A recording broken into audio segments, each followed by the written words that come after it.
Hello, everybody. Welcome to New Earth Rising, our wonderful podcast where we talk about everything.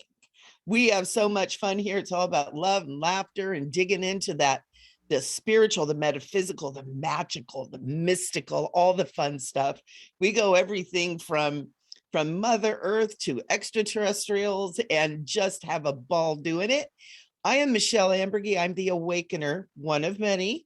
And I am here. My journey is to welcome people into the path of waking up. And it doesn't mean they're sleeping. It means opening the consciousness, opening up to other aspects of what is happening.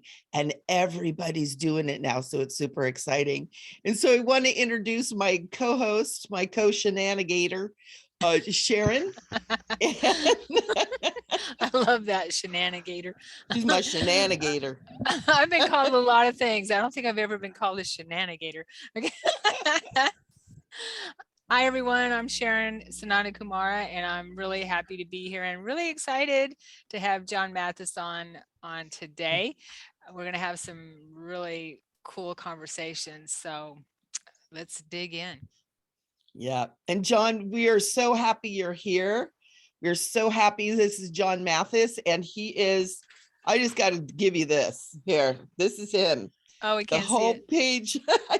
I know it's multi-dimensional is what it is. And he is just a mystical, magical sage and mystic, and just so many experiences. John, we're so happy you're here. Thank you.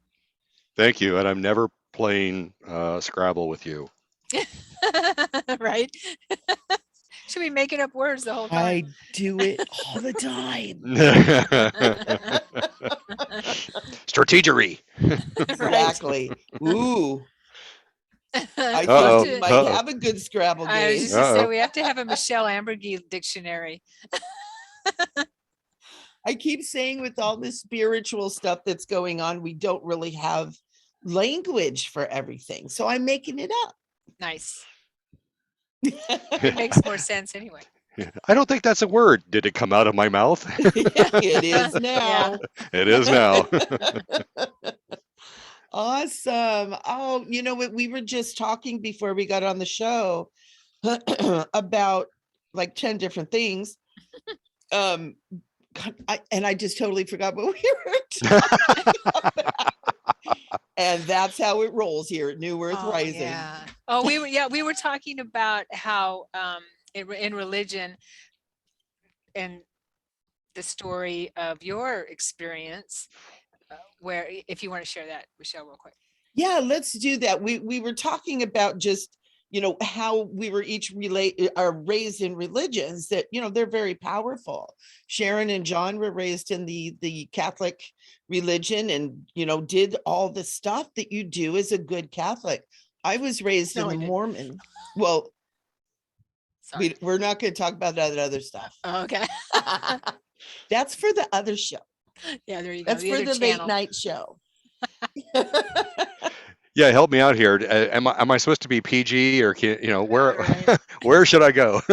Well, wherever you want to go. We can tiptoe into any place we want to. It's our show. Mm-hmm. So what I was talking about is I was raised Mormon. I was raised in the Church of Jesus Christ of Latter-day Saints, and it was wonderful. I mean, honestly, I learned a lot of really good things about how to live life properly. You know, they teach you how to do, you know, how to run a house, how to raise children at, you know, pretty young. Bank accounts. I mean, they really are very smart, and they raise the kids with a lot of wisdom. But I also had gifts of the spirit, as they talk about.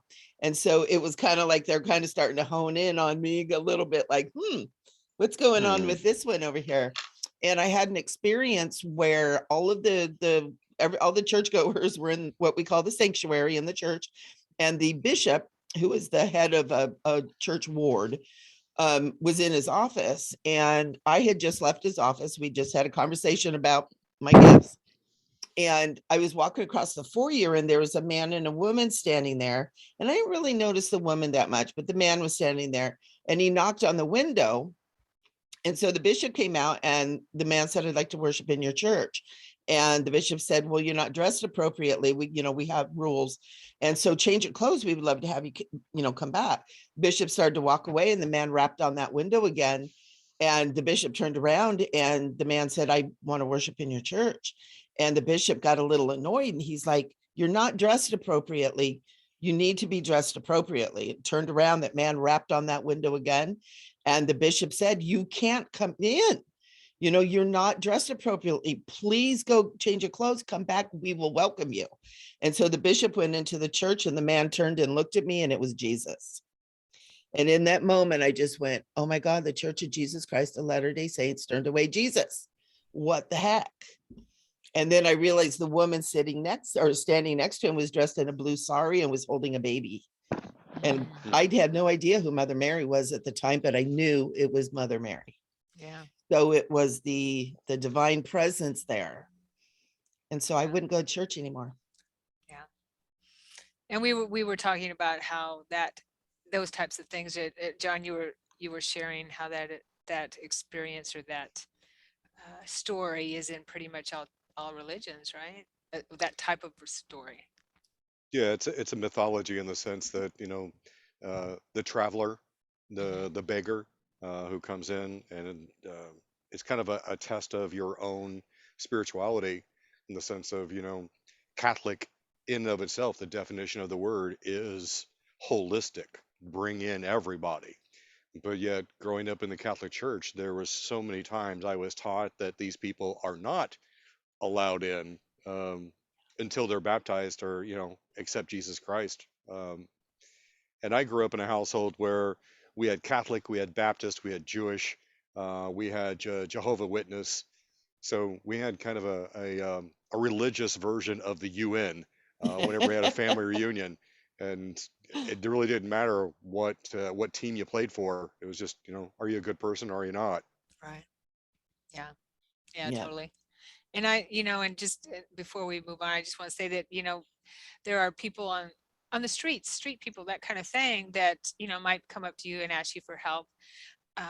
And I've seen people that when they look at you, they have the clearest eyes where you can see, or I could see into their soul and see beyond. It's so hard for us in this reality to see beyond that cover, like with or that facade that we have here, like you were able to do, Michele. And so you see the true soul. We're able to see that soul in that moment. And I know that in that moment, that experience was meant for actually me. Does that make sense? Yeah. I feel like that was some kind of a visitation, because I've had it happen, I'm going to say a handful of times, maybe 5 times or something like that, where I just see that the soul of that person, and not the outside of them, and not their circumstances. Yeah. And those things are so beautiful. And I want to share another one just while we're on the topic, which was so cool, is I got in a car accident on the 405 freeway at rush hour. If anybody lives in Orange County or LA, you know what that means. And I had to get my car over to the side, but there was no one there helping me. And finally the tow truck came, and this kind of ruffly looking black man came running up. And he sits down, he looks at me, and I was shaking. I was like really having, and he goes, honey, are you okay? And I turned and looked at him, and he had the most beautiful, clear blue eyes. And I put my hand on his hand and I went, let me just hold your hand for a minute. He held my hand and I looked at his name and it was Michael. And I went, and I just remember going, oh my God, you're Archangel Michael. That's so cool.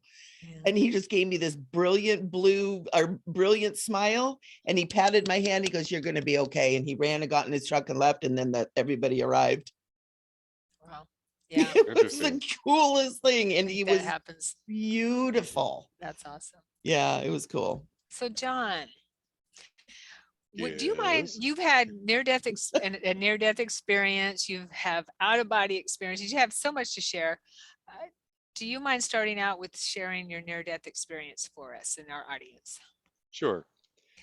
So I was, I think 39, 40 years old. I was going to school part-time to become a nurse. I was working part-time as a security guard, and then I was also playing Mr. Mom because my wife traveled for work. So I was making sure that, chores got done and homework got done, yada yada, and just burned the candle at both ends.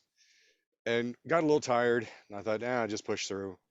Then I started coughing and feeling kind of crappy, and I'm like, I'll just take some Chinese herbs and uh, give myself some Reiki and keep going. And I forget who I was told this to, but I basically just refused to go to the doctor. And it's like, you're infected with the Y chromosome. I'm like, okay, yeah, sure, I'm infected with the Y chromosome. I finally got to the point where it's like, okay, I need to go to the doc in the box and see what's going on. Um, and so I'm a nurse, so sometimes I slip into clinical speak, and I'll apologize for that up front. I I'll like try to that term. I'll try to catch myself. It's okay. So I go to the doc in the box. I had an X-ray, and you have two lungs but five lobes, and all of that area looked white, which meant there was fluid. And so uh, Dr. Doogie, who was, if he was 20, he was 12, and he's like starched white, doctor's outfit, and oh, we got to get you to the hospital as soon as possible. And I'm like, I'll be fine. I'm going to see my doctor tomorrow. He's like, okay, well, you need to, take these x-rays and show him. Okay. Go to the doctor the next day. She's like, oh my God, I'm directly admitting you to the hospital. Go there directly. Do not pass go, yada, yada. Okay, fine. So I went home, and I'd worked in the hospital before. And yes, part of this was Y chromosome. But I knew that once I get in the hospital, for some reason, they just never have hot water in a hospital. You can't get a warm cup of coffee, and you can't get a hot shower. So those are my goals. Um, but of course, then I had to have a proper English breakfast and read the paper and, whatever. Um, so I'm like, okay, fine, I'll go to the hospital now. I don't remember driving there. My next memory was driving around the hospital parking lot looking for a place to put the car. Then there's no memory. And then the next memory I have is I'm sitting in the emergency room. I've got a piece of paper in my hand. It's got a line on it, and there's words. There's a doctor talking to me. I have no idea what he's saying. My wife is sitting next to me, which I don't know how they contacted her, but she put a big X next to the line. And I'm like, oh, I need to sign this. So I sign it. I look at her and say, I'm sorry. And then that's it. I don't have memories for another 13 days. Oh, wow. So clinically, what happened was, because I had all the fluid in my lungs, there was no exchange of carbon dioxide and oxygen. So my oxygen saturation rate, or my oxygen sat level, started dropping. And if you paid attention to COVID, I'm assuming that there's a lot more knowledge about that now because of COVID. But when your oxygen sat gets about 90%, that's what they put on the nasal cannula, which is that little lasso that they put around you. Um, so 90% is kind of like, okay, we need to have an intervention. My oxygen sat was 64. Oh, They don't know why I was conscious, let alone how did I drive there. Wow. Then they went to intubate me, and they had problems with that, and it took them about 45 minutes to intubate me. So again, the sats just kept getting lower and lower and lower. They wanted to do a tracheotomy, but I got through college on a scholarship by singing opera. So my wife was like, no, no, no, don't trach him because he sings opera. So I, I played football and I did some bouncing in college. So somewhere, I don't know, I either had a 19 or 20-inch neck at the time. So there was just a lot of meat to get through to finally intubate me. But once they had me intubated, then, they took over breathing. They put me into a medically induced coma, and away we went. So what happened is the eventual diagnosis was ARDS, acquired respiratory distress syndrome, which means your lungs are in a state of shock. And whether that's by infection or by trauma, a lot of times people, when their steering wheel airbag deploys, it smacks them so hard in the chest that they'll have a little bit of this fluid buildup. A lot of firemen, when they go into buildings and they're not on oxygen or a respirator, sometimes they breathe in chemicals and their lungs will reject what's going on. So they'll get a little bit of that sometimes. But ARDS is a tricky disease in that it kills 50% of the people who get it. Wow. What happens is a hormone is released when a major organ system shuts down, and it tells the rest of the body, hey, you want to check out, you can. So a couple days after my lungs shut down, my kidneys shut down. And then I started blowing up like the Stay Puft Marshmallow Man. Blew up to about 420 pounds. I had edema, which, just water buildup in your body. Sometimes people have problems with the lower extremities if you've been sitting too long, or they'll tell you, like, when you're in an airplane, you need to flex your ankles. And if you like push on your ankles and there's like a little divot, we'll call that stage 1 edema.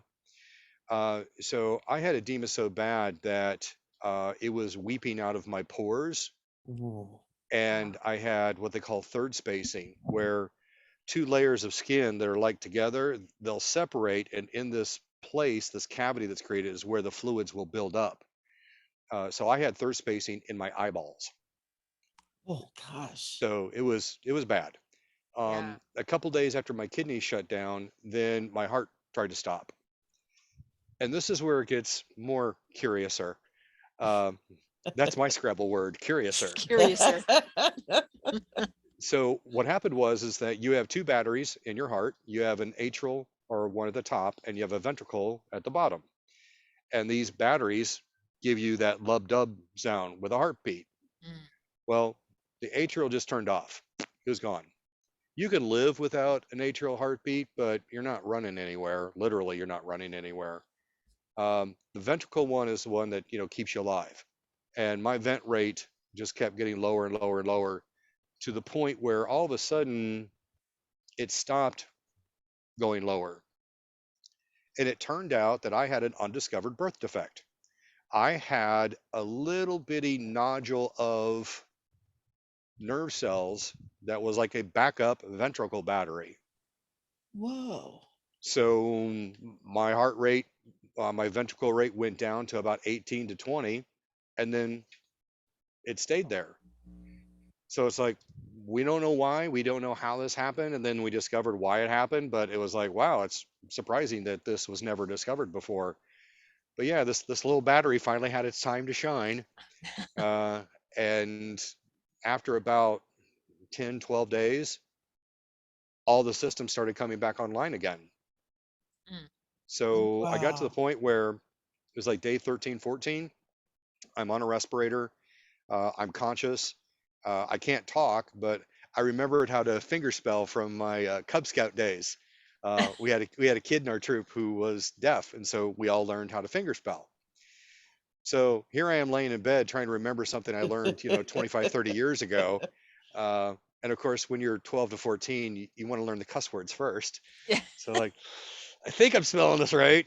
But so, I'm spelling out how I'm feeling, what happened, what's going on, yada, yada. So yeah, for about 14 days, I was completely shut down, but I wasn't. I then came out of the ICU, was extubated, was on that nasal cannula oxygen again, was in a step down unit, and I'm lying there thinking, I've been out of body since I was 14. I work with Reiki masters for almost a decade, when I was doing nursing or working with family members or whatever. I've been talking with ghosts since I was 9. I was like, where's my posse? Why didn't I have the near-death experience? Why? Yeah. I mean, Yeah. do I need to trip over the threshold to finally get invited to this party? Can I get something? Show a brother some love here. Come on. And so it happened. And again, I go through the traditional paradigm. There's a tunnel of light. I go through the light. I come out the other side. It's a big white room.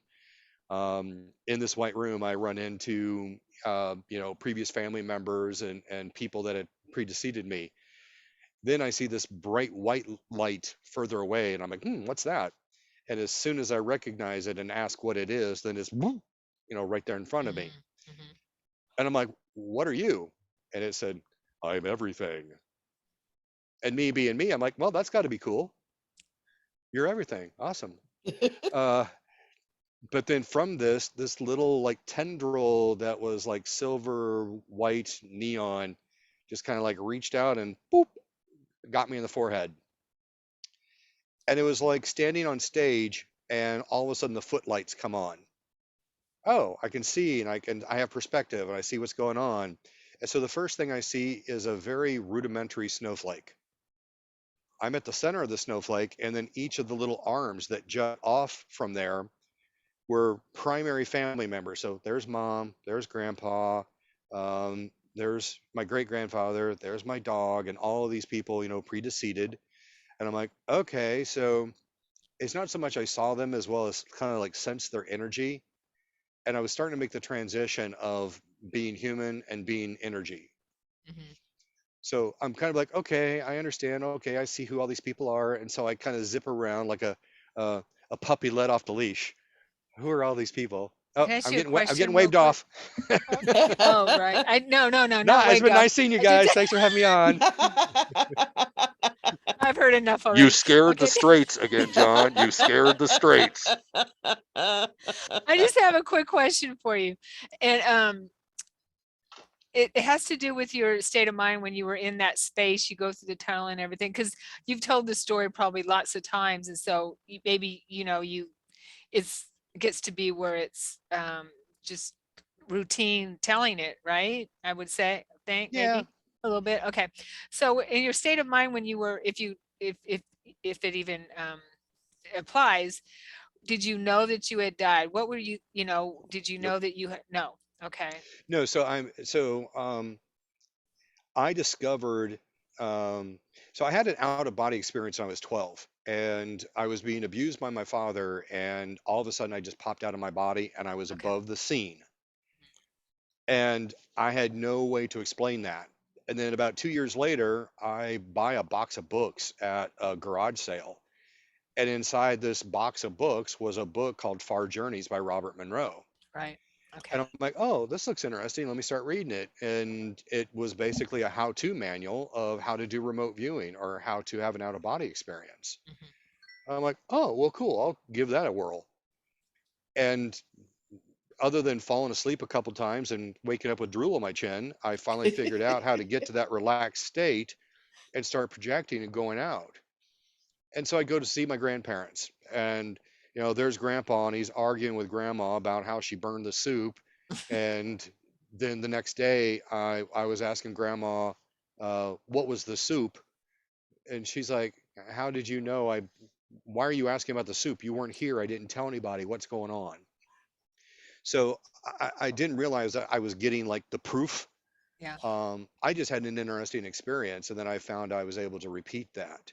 Okay. So fast forward into my near-death experience, it felt a lot like just another out-of-body experience. Right. Okay. So um, there was no concern, because sometimes people, when they have their very first out-of-body experience, especially when it's surrounding a traumatic event, it's like, oh my God, what's going on?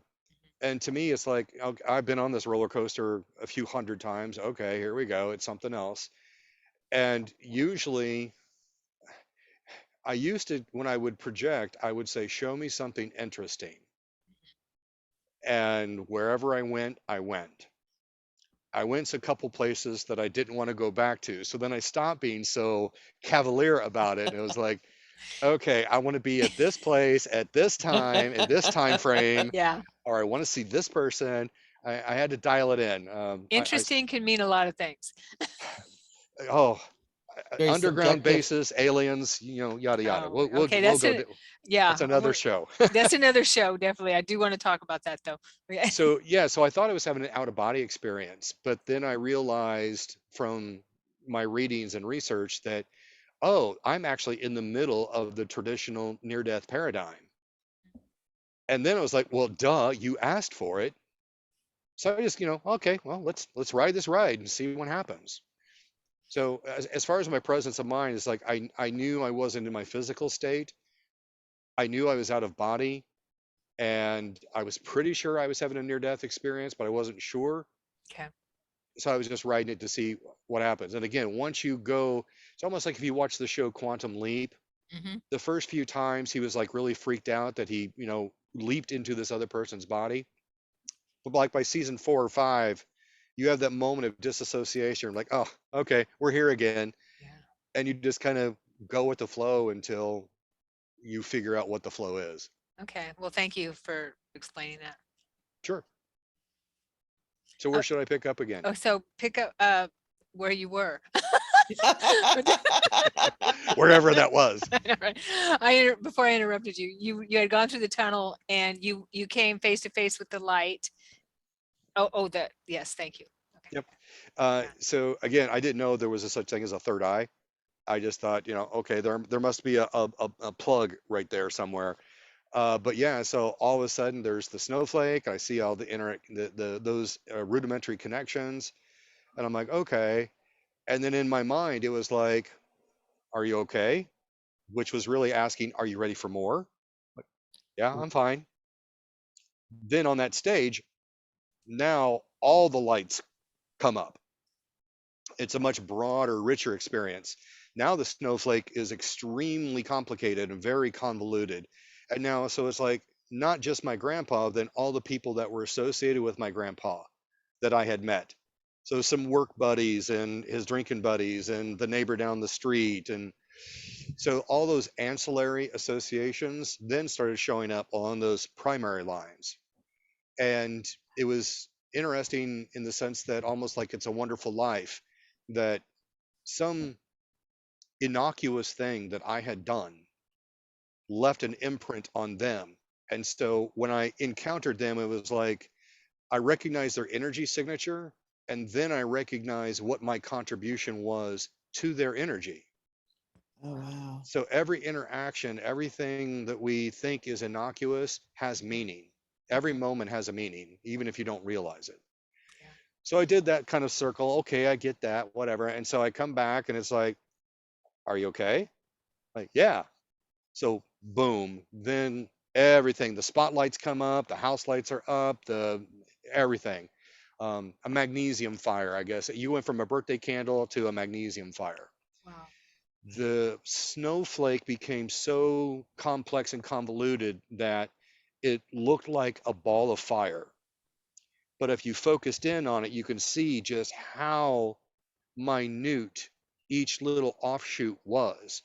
And so then it was like that, the butterfly effect. I did something nice for a friend of mine who then did something nice for someone else, and that whole pay it forward thing. And then how those tendrils sometimes interconnected. And so something I did nice for my mom and then did nice for my neighbor 8 years later had a connection 15 years later. Wow. And it was just, Yeah. wow, I never realized how interconnected everything is. And that's when I had my aha moment. I said, you're trying to show me that I'm connected to everything and everything is connected to me. And then everything went white. And in the back of my head, I hear, he gets it. Yay. Finally. No. Yeah, really. I'm slow, but I'm steady. So it was like they were just slowly dialing up the bandwidth, slowly dialing up the energy, not trying to shock me. And every once in a while, they would do a check. Are you doing okay? You're not overwhelmed? Till the bandwidth was broad enough that it was like, okay, this is the pipeline in which now we're going to deliver the experience. And so other than being a nurse, I also design clinical trial databases. And so there is an internet file in this noggin. And a lot of times we look at systems trying to decide how much information can we put through the pipe at a certain time. And then that dictates how much information we will regulate as we push through. So if you're watching YouTube or some video at home, or if you're watching The Awakener on your internet, Right. fine. But if 10 people are using the internet for whatever at the same time, then you'll start seeing some skip and some pixelization because the pipe isn't big enough. So it was interesting that 15, 16 years later, I would have that knowledge, and then I would put that knowledge with something that happened to me way back in 2005. Mm. They were singing ping packets to see how much information can he send and return, and they just kept doing it until they're like, either they realized this is his maximum, or they said, now you meet our minimum criteria. Like when you buy software, you have to have at least this much stuff in your computer to make it run smoothly. Right. But that's when everything twisted, and it was like, now there was like the whole thing of White, yay, he gets it. Scene closes, scene opens up. Now I'm in a soccer field, Mm. and I don't play soccer. And I'm looking around trying to figure out, why am I seeing a soccer field? Then I realize it's not a soccer field. It's actually from Harry Potter. Mm. It's the Quidditch World Cup. And Oh, if you've wow. ever seen that movie, you're in a soccer field, but the stadium seats go all the way up into the clouds. So you're surrounded by people 360 degrees all the way up to the sky. Sky's the limit. And as I'm looking at the people in the crowd, I'm seeing people from every age, every race. I'm seeing people in togas and people wearing, spacesuits. Um, I'm also seeing people that were like surfboards that were made of ivory or some sort of translucent material. Oh, So I'm wow. going to assume they were just souls because they weren't in a physical form. I don't think they were surfboards. That was a representation of something. But as I'm looking at everybody, the person standing next to me is George Carlin. I'm like, oh, this is cool. I love George I Carlin. love that. And so I've got the George Carlin voice. Hey, everybody, this is John. And the whole place goes, hi, John. And John is from Earth. And everybody goes, ooh. Oh, wow. And I'm like, ooh, what the hell? I mean, I'm standing amongst the heavenly host. You're a one-on-one connection with God. You guys know everything, see everything. Why are you oohing me? And of course, you ask questions. At this point, there was less and less of me being human and more of me being energy. So my questions were not words. It was just thought form at this point, and it was just bang, instantaneous. So I'm like, why are you oohing me? And immediately I get this wave of admiration, Mhm. appreciation. I get this vibe of um, like an adventurer. It was almost like if you were Lewis and Clark and did your thing, when you come back to your camp that day, then everybody wants to know, well, what did you see? What did you do? What did you touch, taste, smell? So we're reality TV for those folks. And so when they told me that, you're doing something that either we've done and we know how hard it is, or you're doing something that some of us won't ever do. We won't try it. Yeah. And we'd rather learn through osmosis by watching you and then bounce that against the Akashic Records learning versus stepping into that corporeal meat suit, dropping into 3D and going, oh God, what have I done?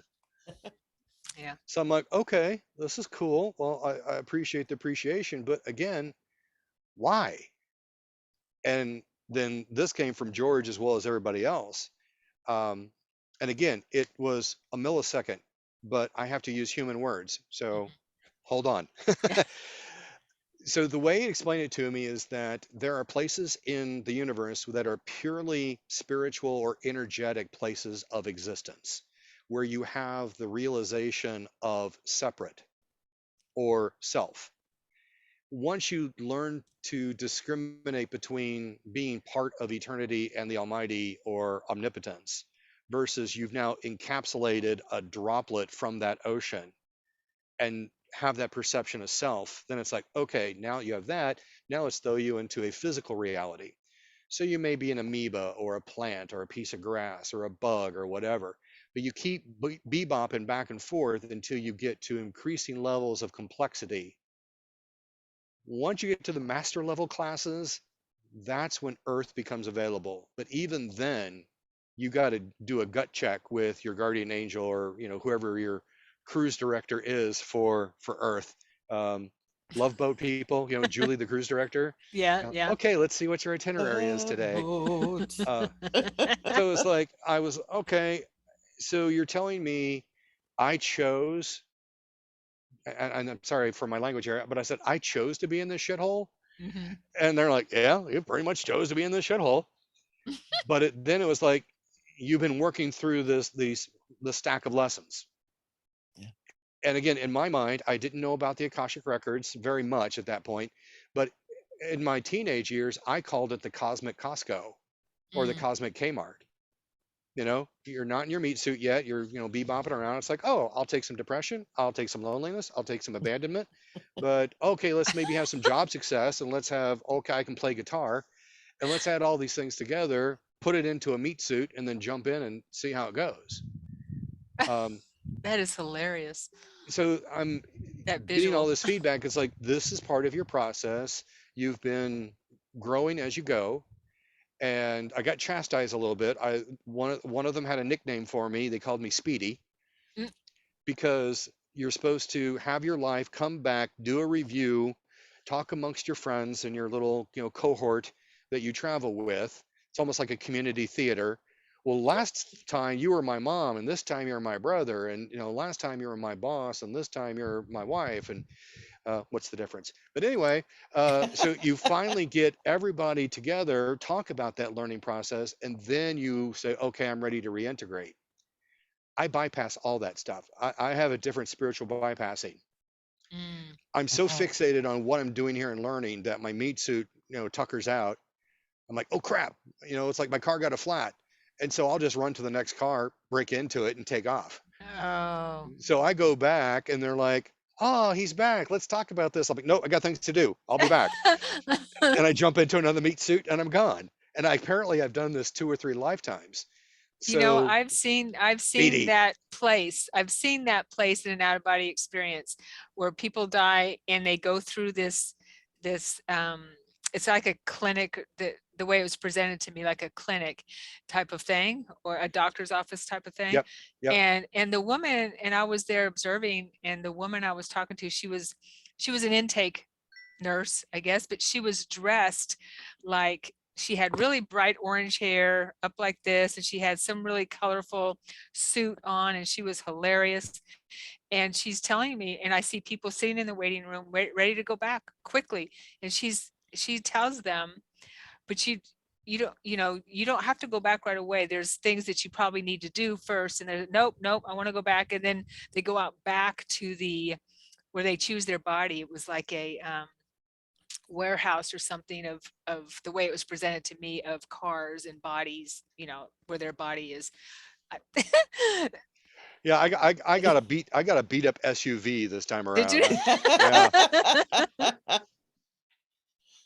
But she tried to talk them into staying and reviewing and doing exactly what you're talking about. But the ones that I saw were not having it.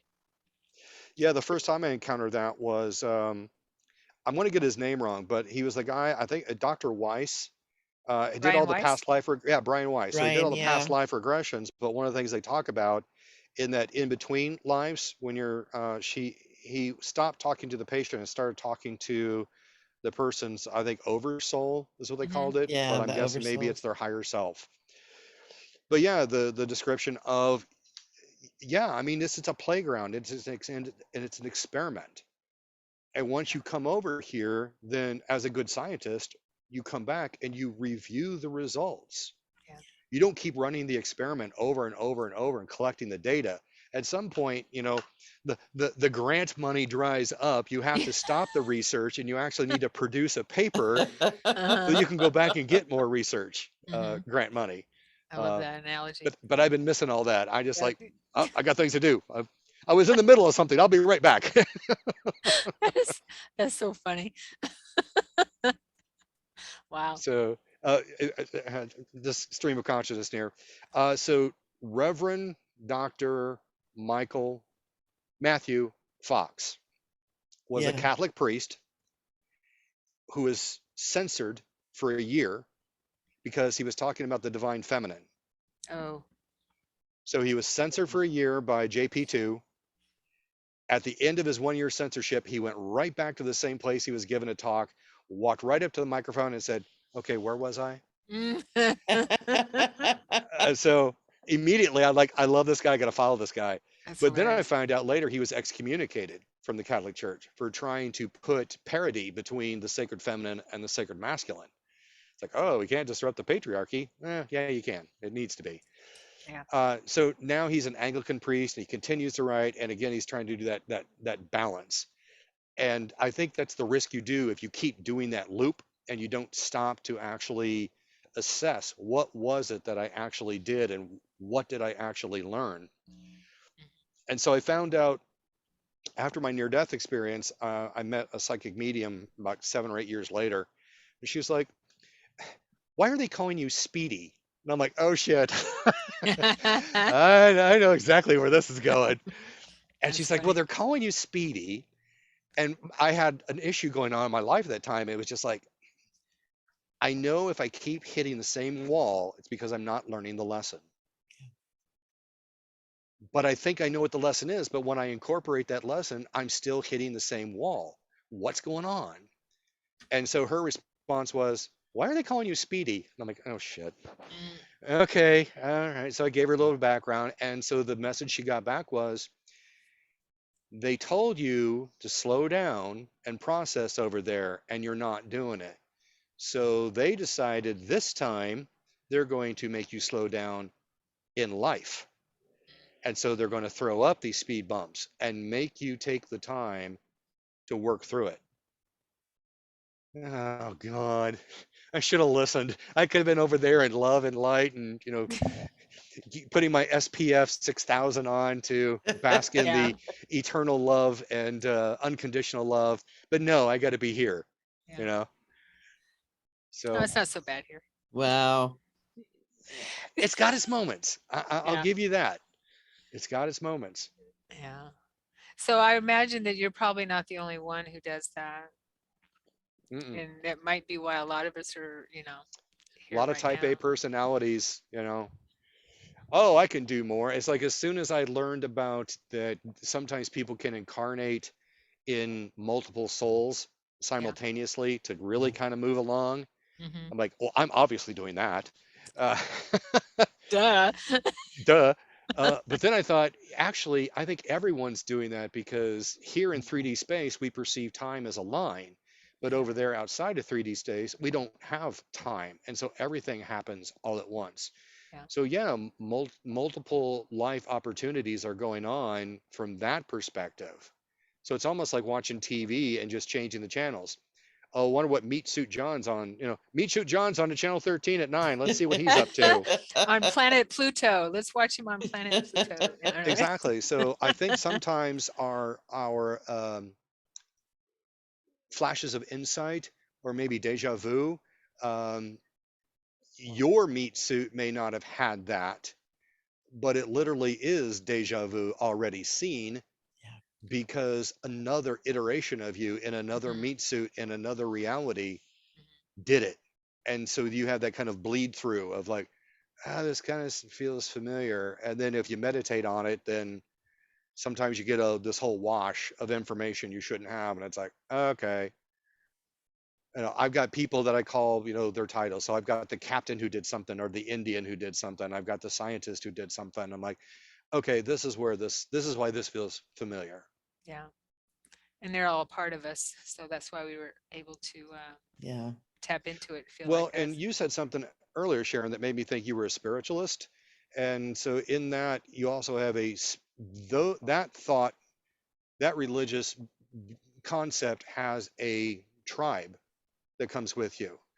So you have a doctor, you have a child, you have an Indian, you have a professor, you have a nun, and this archetype, this energy fills in that archetype. And so when you ask your spirit band to help you, then all of these personages come forward. Right. I discovered another way. When I got my Reiki Master attunement, I combined that with some Silva stuff, went to my Silva lab. the first time after my master attunement, and there was like 5 or 6 dudes waiting on me, and they all kind of looked like Gandalf, Yeah. wearing the white robes and the long Mhm. beards, and some of them were more androgynous than others, and some of them were like spitting images of like the Gandalf image. But that became my tribe that I would go to, like, okay, I'm working through this, or I'm working with someone, what you got? And then they help me out. Sure. Now, is that tribe that you're talking about, John? Is that the MAP team Yes. too? Yeah. Yeah. Yeah. Yeah. Because that's what I'm Do you want to seeing. go? Do you want to go down that rabbit hole and all that Can discussion? we? Well, so I got in trouble with another podcast because I wasn't thinking before talking. You I've been weren't guilty. what? You I weren't wasn't what? thinking before I was talking. And so in MAP, or the Medical Assistance Program, this cadre of people who help you, they identify themselves as the White Brotherhood. Okay. And so I was talking about how I was doing meditation and I was seeking guidance on something, and the White Brotherhood presented themselves. Mhm. Well, I don't think any of your listeners are going to be in the same subset of the other White Brotherhood Oh, folks. it was Yeah, going over see, my you head. just now Okay. had the aha experience. Yeah, Oh, I'm like, yeah, what's wrong with that? Okay. yeah, No, yeah, yeah. yeah. So yeah, they may be wearing white. Maybe one group is wearing hoods, the other are just wearing, maybe, Yeah, just a it's cap or something. But yeah, so just I so, stepped right yeah. into it. But yeah, so I've been working with the White Brotherhood uh, right after my near-death experience. I found this book at a bookstore, and I'd seen this book several times, but this time it was like, pick me up, read me. And so then I discovered the White Brotherhood, and like What's again, the the Y book? chromosome. I read most of the book, didn't finish it, and then just kind of jumped in and let's figure it out. So the White Brotherhood is comprised of people who have been human and not human energies. Hmm. They see the struggles that humanity is going through. And so rather than continuing their ascension, they pause and they turn around and they have a handout. Hmm. And so when, especially in medical circumstances, they've made themselves available.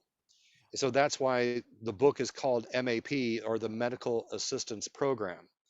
And in bookstores, one of these days when we start going out again and going to bookstores, it's a faux dark blue leather looking book, and in big letters embossed in there is MAP. So you'll see it when you see it.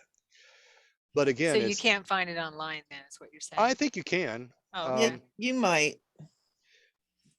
But anyway, so it's channeled from a French lady, Michele, and I don't remember her last name. But Michelle. essentially, it's actually channeled information of basically there's this cohort of people who have been human and have not been human, but they're unified in their desire to help humanity elevate themselves to the next level. And in their way of doing that is to take some of the stress of physical illness away from you.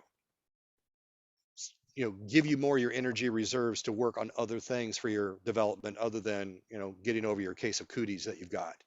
They must have been working with me all my life because I've been very blessed to have good health. And I've had my issues, but yeah. Yeah, I was doing dumb things. I was like trying to carry refrigerators and pianos by myself. I worked as a bouncer. I went into haunted houses. Before I could go there physically, I was actually going there out of body, Mm, meeting the ghost and introducing myself, and hey, I'm going hmm. to be here tomorrow with the team. Hmm. Love for you to come talk to me. That's And so cool. my EVPs got better. Um, but yeah, boy, how do we get to out of bodies from near death? I feel They like are, well, they're kind I've of driven us into the correlated. weeds. I'm sorry. That's Well, you okay. know what, They're kind of correlated, aren't they? John, remember I told you we're kind of loosey-goosey here. Yeah, well, you got to keep me checked because I'll go off into the Awesome. weeds, Well, and we will too. But you were let's go back to your near death experience then, your NDE or your death experience, whatever you want to call it, where you were at the point where um oh, the you're, Quidditch pitch. thank you. Yeah. Yeah, so Earth is a lab. Earth is a play. It's a physics lab. You learn all you can, but it really makes a difference. Experiential learning is different than cognitive learning.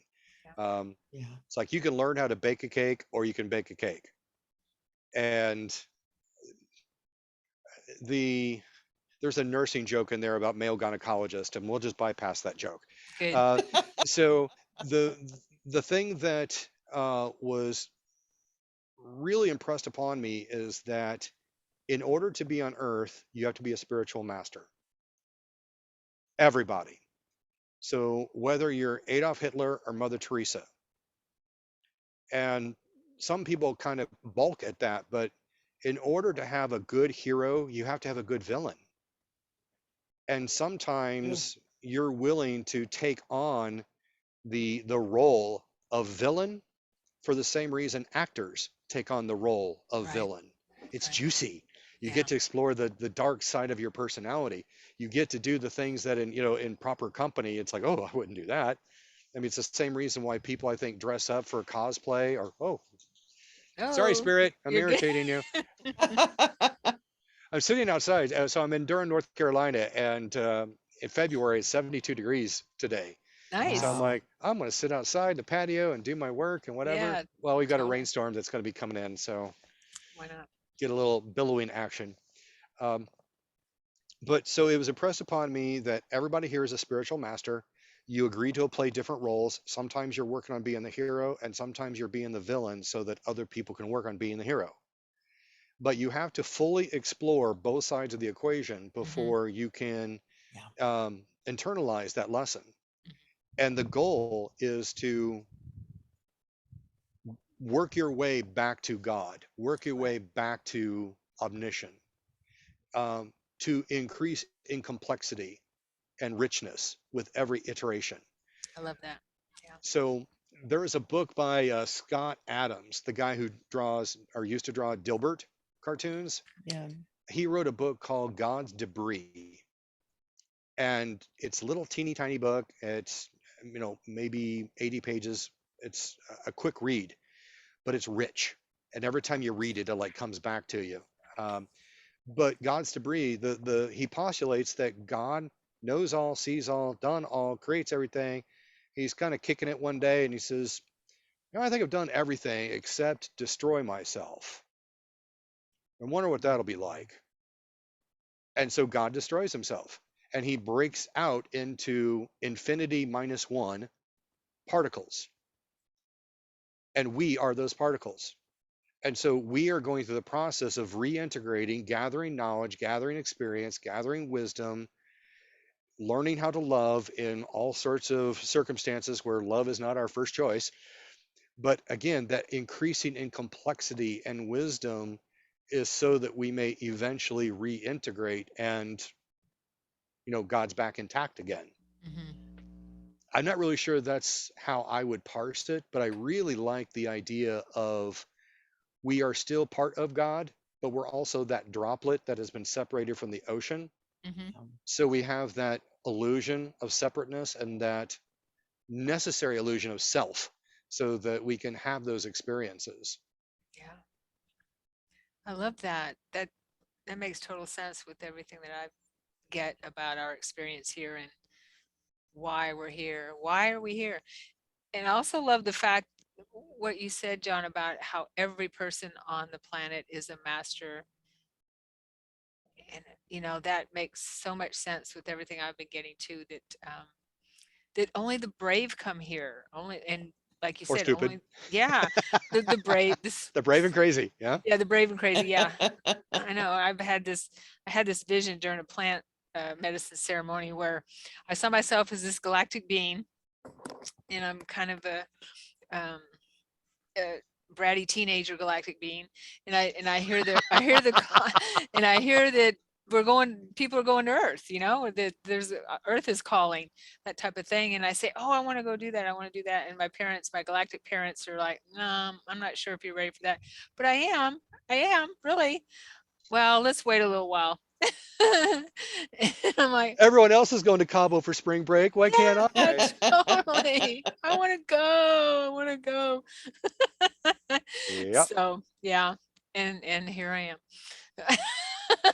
So all of that all of that past 20, 30 minutes was like bleep over there.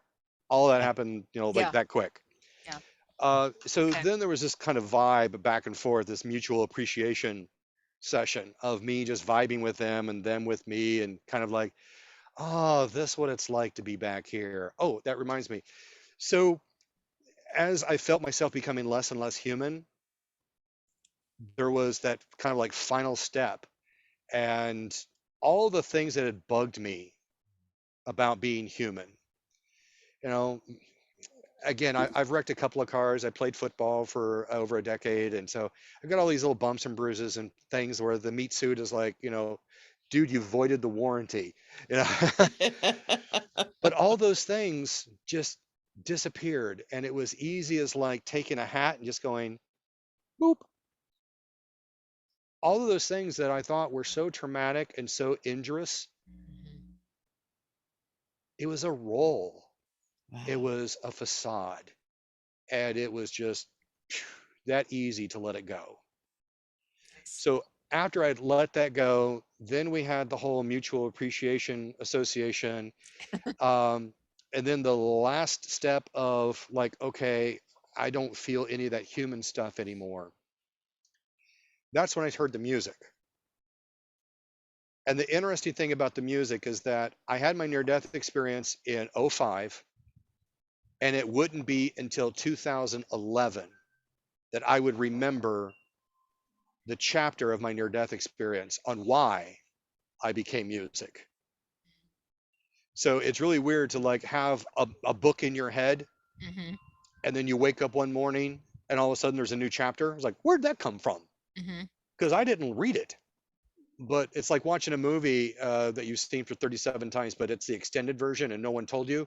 You're like, oh, wait, am I so old that I don't remember that part? Or is this, the extra 9 minutes that they're now charging me $50 more to see? So what happened is I've been singing since I was 6 years old. My grandfather, who was German American, was my babysitter, and nothing made him happier than me singing Christmas carols in German. Oh. So I grew up praying, cussing, and singing in German, which the nuns loved. Let me just tell you, Yeah. Scheiße. But then I also was singing, and singing was really close to my native language.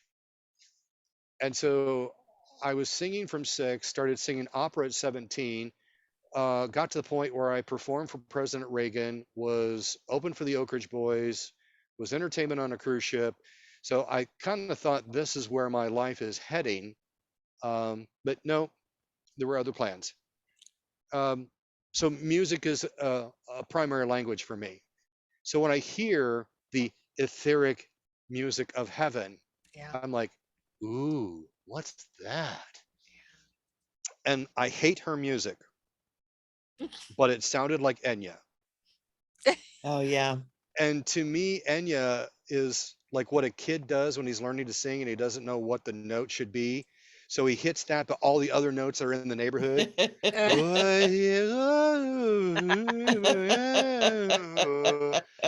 Unless you're a bass, and then a bass, you sound like a 78 LTD trying to start on a February morning.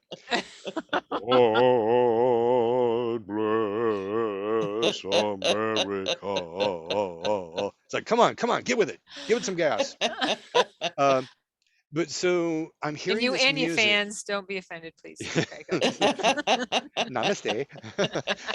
But I was listening to this music, and once it had my attention, it got exponentially more rich and complicated. And there are no words for me to describe this except imagine putting water on your pancakes, and then as you're eating them, they slowly become syrup until after 4 or 5 bites, it becomes the best, richest, thickest, most wonderful syrup you've ever had.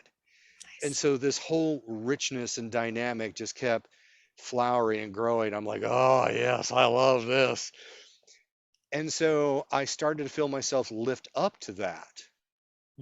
I'm like, oh, I get to be in the show. All right, this is great. And again, I've been a musician long enough. I've been in places where it's like I've sat in as a tenor, I've sat in as a bass, I've sat in and played drums one time, not well, but you know. So it was like, hey, dude, come up and gig with us. And I'm like, far out, let's gig. So I start singing a bass line to go with this stuff. And then around me, it's like they felt that energy. And so they shifted and they started doing things that were more in alignment with me. And so it was almost like jazz. If you've ever been to a jazz thing where it's like one person has a solo and they start doing this solo line that everyone recognizes. But then there's this talk back and forth between that instrument and the next instrument. And they're musically saying, hey, I'm going to hand this off to you. Are you ready for it? You know, they're like, hell yes, I'm ready for it. Let's go. And then they hand off that riff and they'll play that riff, but then they'll bend it and twist it and invert the chords and go different directions with it and kind of put their stink on it. Well, just like jazz music, that's what was going on there. I came up with a line and they heard that line. And so they kind of accommodated to that. But then a couple different folks or different energies popped in. What do you think about this? And I'm like, oh, yeah, that's cool too. And so there was this whole dynamic going on. Well, then just got larger and larger until like I'm incorporated with all of it. And I just feel myself getting lighter and just, ah, this is so fun. I just want to do this forever. Yank. As soon as I thought I could do this forever, bang, I am yanked right back down into that soccer pitch. I'm back in my meat suit. I'm back standing next to George. George is like, not yet, buddy. Like, okay. And then I feel this hand on my shoulder. And, you know, I'm 6'5". So when someone puts their hand on my shoulder, I'm like, okay, who's this? And I turn around and the other hand hits my other shoulder and I'm looking at Archangel Michael. Wow. I'm like, hello. And so the androgynous, you know, blondish kind of hair, he's got this bandolero of different jewels and glowing discs and orbs, and there's a sword by his side and it's, you know, got this, you know, flame attached to it. It's, you know, it's set on low. He's not wasting any LP gas, but it's you know, doing its thing. But he looks at me, he's got his hands on my shoulders and he goes, you belong to us now. Okay, Wow. then. Yeah. What do you do with that? Yeah. So I'm like, okay. And then turns me around. I'm back facing George, and he's like, it's time for you to go back. And I'm Wow. like, why? And it wasn't like, no, I don't wanna. It was just, why? What purpose is left? You know, kind of why? And again, information smacks me right in the forehead. The world is going to need spiritual paramedics. You are a spiritual paramedic. You have work to do. Okay.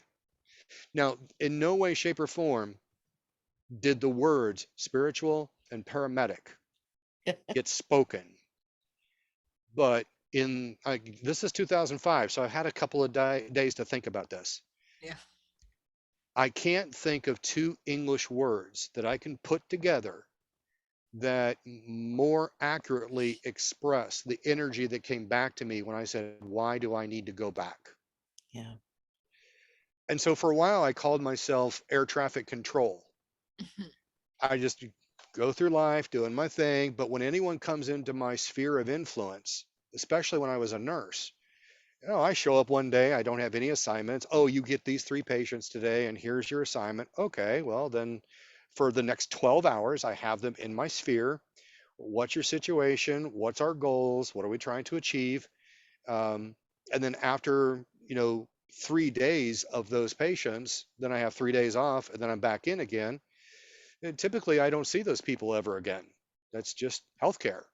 Now, when I got into cancer nursing and we're, you know, tearing down someone's immune system and rebuilding it, that takes a couple of months. Then you become family. Yeah. You know all the dirt and all the history and who's marrying who and who got who pregnant and yada yada. But in that moment when I have them in my sphere, it's like It's almost being a paramedic. I'm finding you in an injured state. I am patching you together so that you can at least make it to the next thing, the next day, the next moment, the next intervention, and give you some tips on what might help you. Um, if I meet a fellow near-death experiencer who's having trouble with reintegration, okay, I got plenty in my wheelhouse for that. Oh, I got a diagnosis of cancer or liver disease. Okay, I can help you with that. Um, Boyfriend broke up with me. You know, I've lived long enough and I've had enough experiences that I've got a lot of stuff in the suitcase. And so when someone says, this has happened, I can either say, I've had that experience, or I have a one off I think can help. And I find out my left brain starts the process. Okay, here's the books I've read, here's my experience, here's how I would work through it. And as I'm saying this, all of a sudden the right side of my brain starts throwing images. And sometimes the imagery is either Reiki imagery for a healing symbol. It's like, oh, I guess we need to do some healing work. Sometimes I'll see a tarot card, and the tarot card does two things for me. It tells me I'm getting spiritual information now, as opposed to the stuff I've learned through books. But it also tells me that I need to kind of step back from the left brain intelligence and allow that to flow. Yeah. And so I've gone into patients' rooms, it's 2 o'clock in the morning and they got a diagnosis of cancer again, and they're failing their third or fourth chemo attempt, and they're having that dark night of the soul. And so they're like, so what's going on? Oh, well, your labs say this and the doctor says this, and your calorie count is going up. And again, as I was saying all of these left brain things, all of a sudden it was getting kind of a whisper and a cold chill, and every once in a while Reiki symbol. And I was like, okay, just keep talking. And it would just keep flowing, but I'd transition. It was like blah blah blah blah blah blah blah blah blah. But you really don't want to hear about all the science. I said, you're asking more a deeper question. You're actually more of a spiritual or religious question.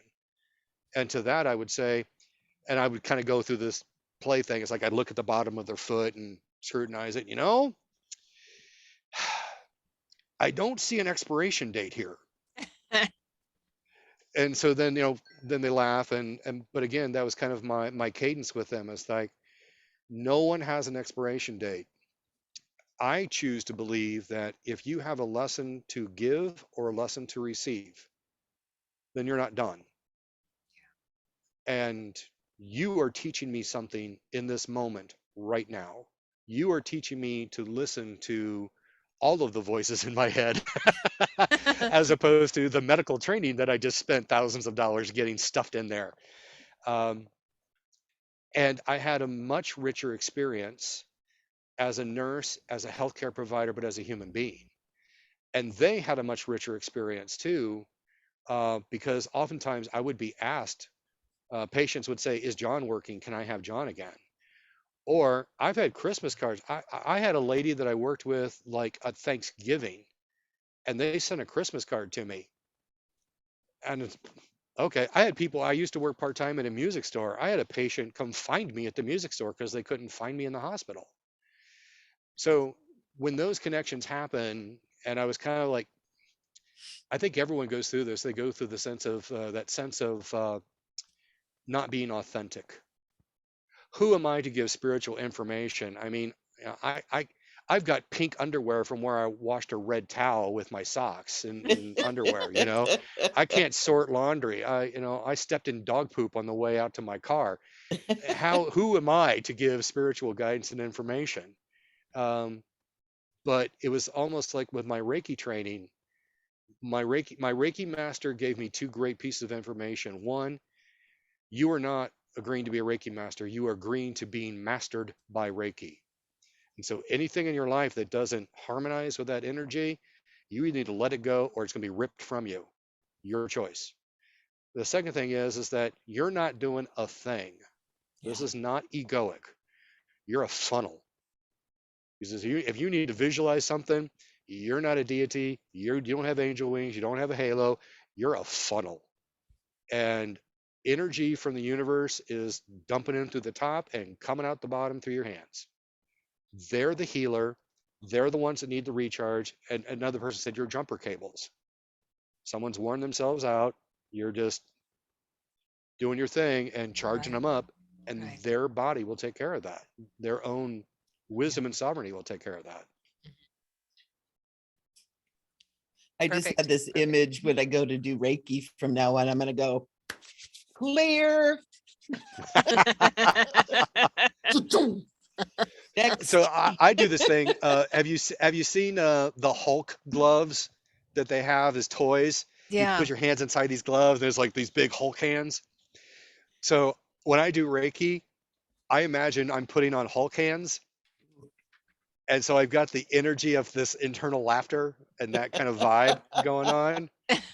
And then when I get ready to do the Reiki, somehow it's not a conscious process.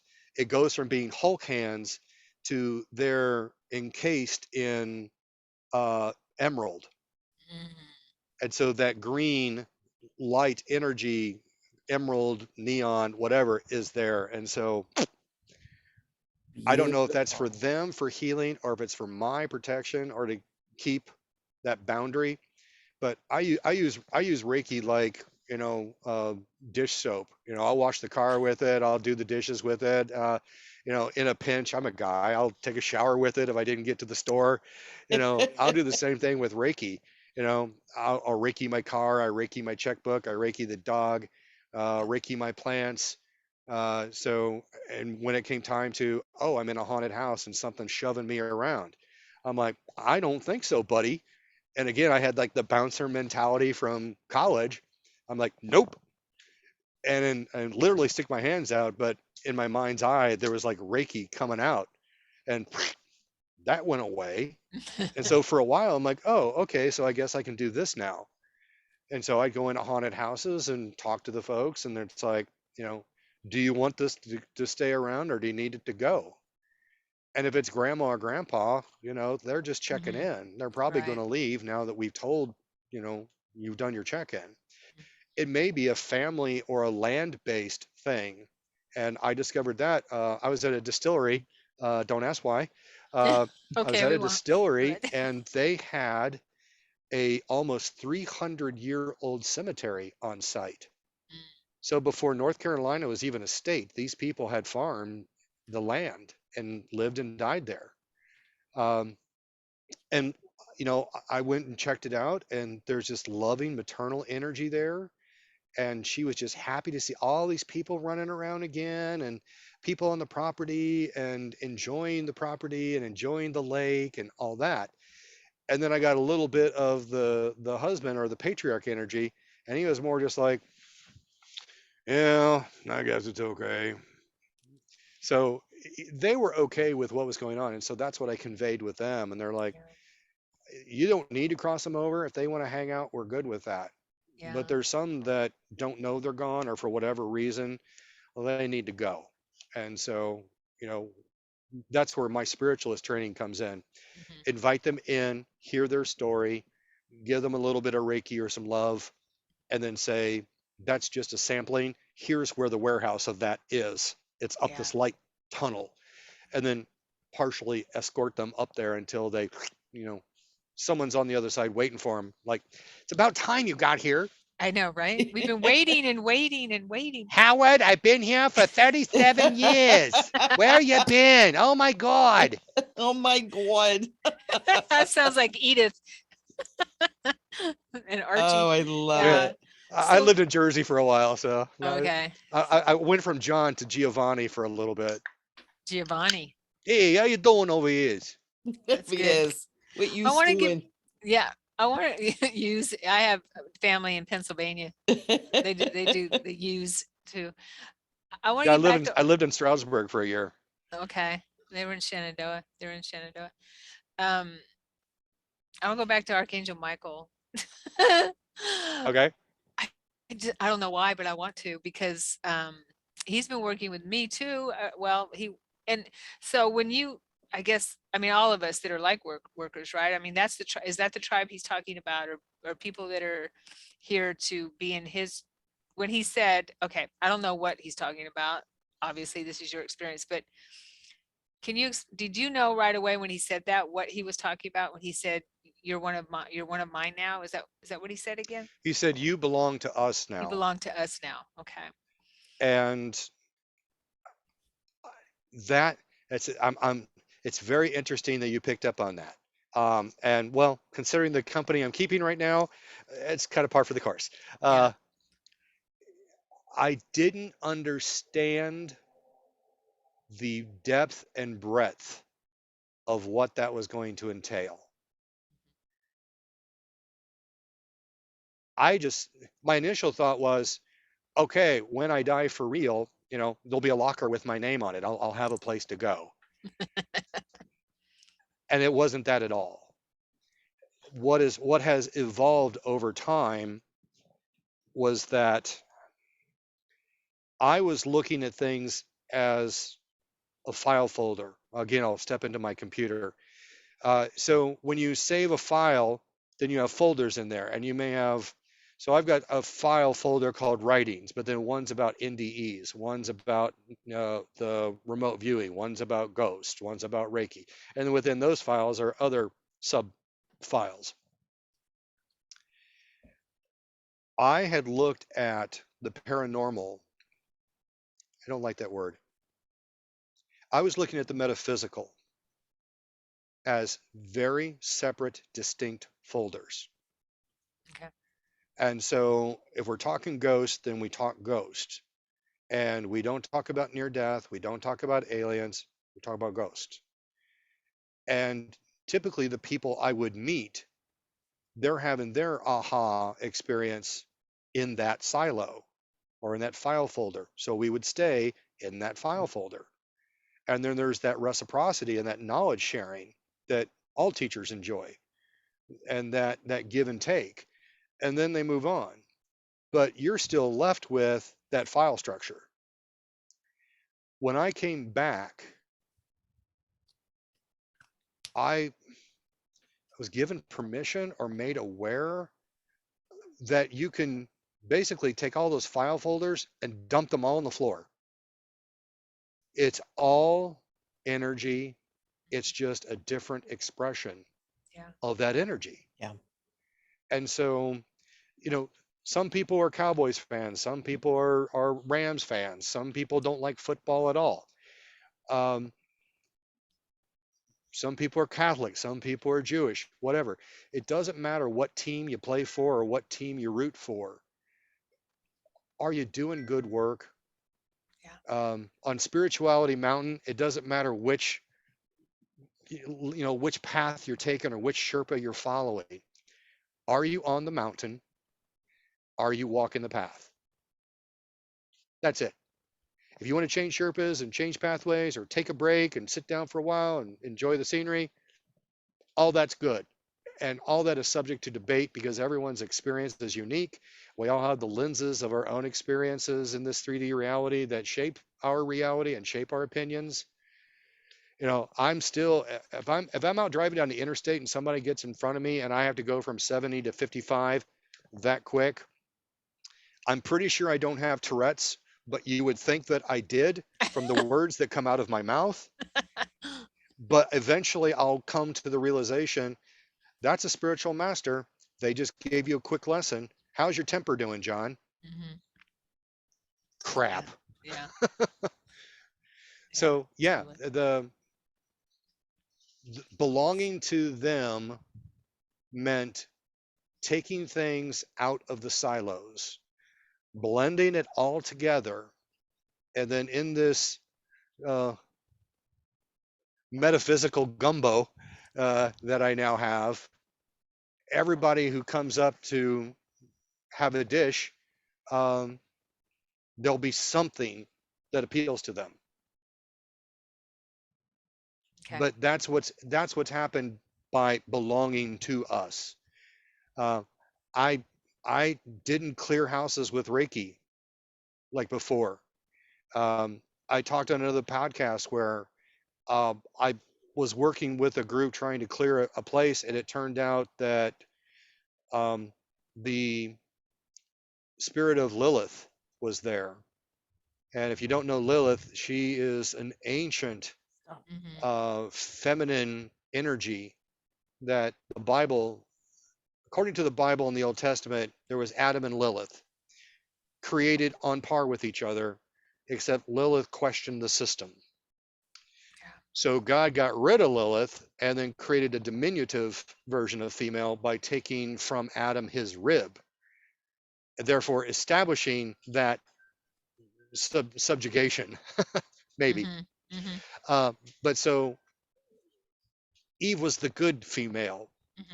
So Lilith has had a few millennia to go around saying, screw the patriarchy. And yeah, so I was in a place and I got bumped around, and so I bumped back. And I guess that's a masculine energy. But then Lilith said, oh, yeah. And I felt my self identity slipping away. And then all of a sudden I got slapped with, again, putting two words together in the English language to try to convey what happened: sacred rage. And I would say if you've ever had a child and you saw someone hit your child, I think that would probably be sacred rage. There's an indignation and a shock, but oh hell to the no, you just didn't. Right. All in this. Yeah. But yeah, so I felt myself slipping away and her just kind of like digging in, and all of a sudden, wham, this sacred rage hits me. And it's just like, no. And whew, she's gone. No attachments. I'm back into my sovereign self again. And I was meditating at the time, and that energy was so strong that I literally had a startle reflex and jerked myself awake. And I was like, okay, I'm not going back to that place again. So that was a remote clearing you were doing, correctly? You were remotely clearing the house. So Yes. do you, sorry to interrupt you, John, but because I also clear houses, and I was wondering if you got any information or any inkling or intuition on the history of why she was there, or what brought her, why did she chose that space to be in? Does that make any sense? Yeah. So this guy came to us and he said, I think I'm possessed. And when I say us, there was a meetup group. When I was living down in Florida, there was a meetup group, and we were all spiritually aware individuals. Some of us were pagans, some of us Reiki masters. Again, it doesn't matter. It's all energy. It's just, what team do you want to play for today? But we recognize that. And so we had all these different like representations of spirituality in this group. And so he came to us and he's like, I don't know what's going on. I don't know if I'm possessed or I have an attachment or what. But this guy was a deputy sheriff, and he was afraid that he had been somewhere and something had attached itself to him, because over time he had a porn addiction. His wife left him. He lost his job, lost his house. And when he came to us, he was living in a trailer, like a weekend, camping trailer, in a swamp in the middle of Florida. He also had psychic abilities. And the only time he felt good was when he was in a psychic state in his camper, and this female energy would come to him and make him happy. And as many ways as you want to translate how a female can make a male happy, this energy was making him happy. So she was cooking for him. Yes, she was cooking. She was cooking with gas. Cooking with gas, indeed. Yeah. And so it was leaving him drained. And he realized that this is unhealthy, and so that his reach out to us was, here's where I'm at, I need help. And so some of us are more skeptical than others. And the paranormal group that I used to investigate with, I was the skeptical one in that group. So I was all the time trying to tease out and catch them in something, or, I was the left brain. And, picking apart a story and getting more details on what's really going on and blah, blah, blah. So we actually kind of worked up a case around him. And we kind of knew what was going on, kind of knew the dynamics. And, maybe this is psychic, maybe this is just a psychological break because of his porn addiction. And then all of the other things in his life went away because of that. And he wasn't realizing the root cause. And so we were thinking the root cause is he had a porn addiction that he's in denial about, or he's just not dealing with. But it's like, no, there's actually a spirit that is driving him to do these things that started as porn addiction. And then when these other things that came up, his wife, who had been his girlfriend since 8th grade, nope, not going to pay attention to that. Wanted to be a sheriff, wanted to be a police officer since he was a little boy. So this is his childhood dream. Nope, that wasn't enough. So the things that he had demonstrated that were really meaningful to him and who he was through his identity, nope, that wasn't strong enough. And so it was obviously an addiction, but we didn't know, where do we find it in this? And then so a couple of people said, well, let's remote view the location. Luckily, they were females who remote viewed the location. And they came back, was like, oh my God, this is Lilith. And I'm like the biblical Lilith? What? And so, no, it's like, no, this is fundamental. This is like incubus, succubus. This is like, what do they call those? Those spirit entities that have been with the earth, elementals. This is an elemental energy that has chosen to adopt the Lilith persona to move through our reality in a way that we would understand. But yeah, it was like incubus, succubus level, never human, deriving their energy and joy from ruining people. So that's when it was like, okay, it was made. So we had pagans and other people. And so it ended up being 13, not 12 and not 14, had to be 13 women who went onto the location and created a circle and cleared the space and cleared him. And I'm off site because they're like, no men can be around here because she'll go to it's like a Horcrux. It's like, I'll go find the next one. So I wasn't there physically, but I took it upon myself to like, you know what? I'll just send them some Reiki. I'll just send them some energy. I'll be like ancillary power in case there's a disruption. And so I thought I was safe. And again, I was kind of cavalier about the whole thing. And then all of a sudden, whoa, what's that? Well, I don't like that. So I shoved back. And then someone sensed that shove. And, oh, really? Well, let's go talk to you now. And I'm like, oh my God. I mean, I literally had like vertigo lying in my bed, felt like I was like falling off a cliff. And then wham, the sacred rage. No, whew, gone. Okay, I'm not doing that for a while. So now when I don't do clearings anymore. I like to sample things, understand it, and then I move on to the next thing I don't understand. So that's why I've got so many experiences.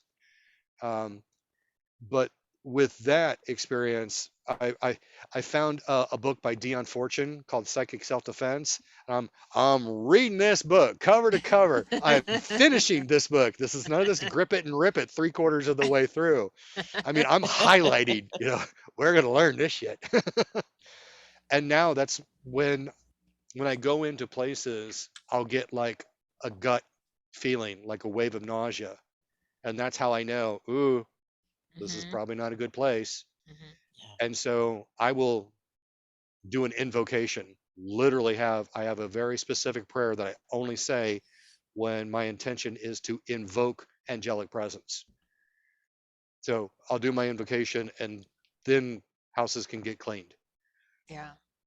I would love to talk to you about that in our next program. If you would honor us with coming back and talking to us again. I'd love to. You know, as a child, when I'd have these experiences, I would either get spanked or sent to bed without dinner or both Yeah. for talking about this stuff. Because it was either the work of the devil or I was lying or whatever. Yeah. So I just learned not to talk about it. But over the years, it's kind of like a pressure cooker. And we might be at the point where no one knows what that is anymore.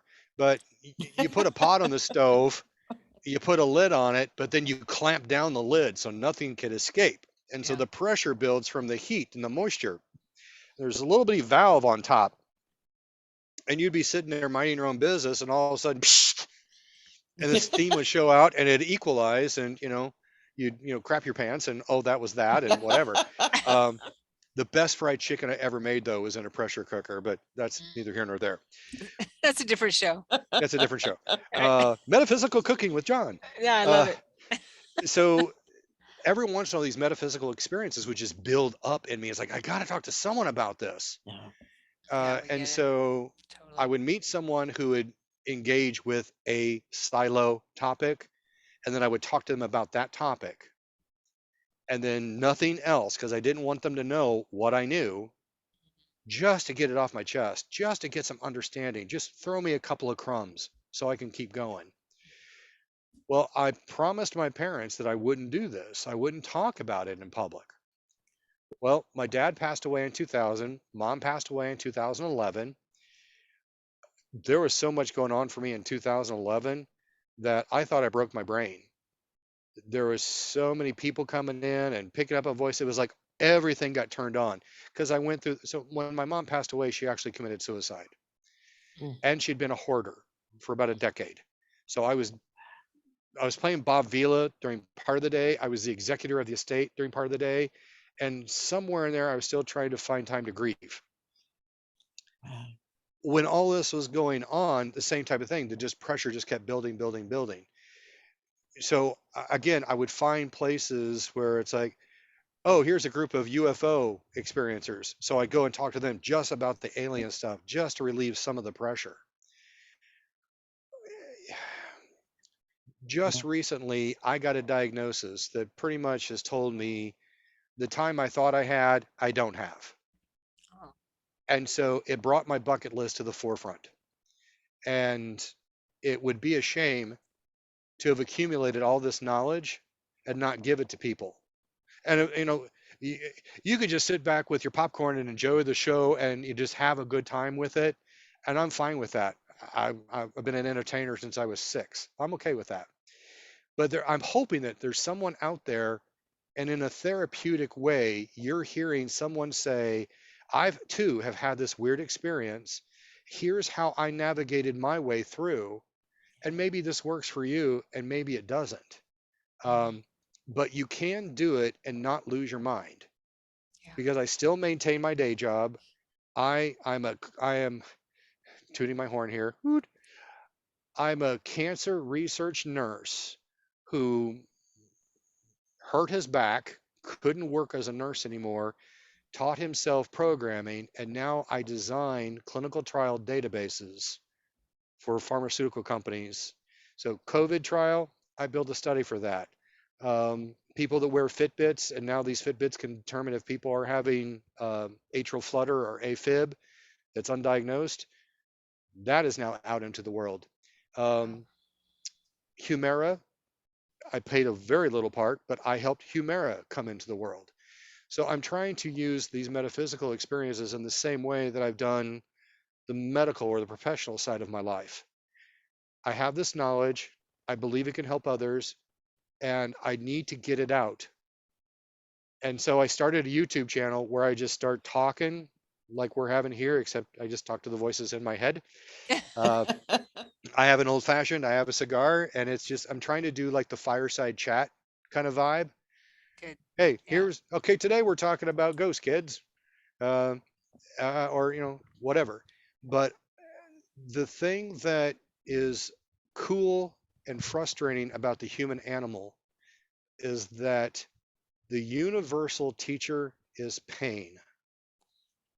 So many people can learn through osmosis or learn through experiential learning, or they can read a book, but the teacher that teaches everybody, no matter how smart you are, what color you are, where you live in the world, is pain.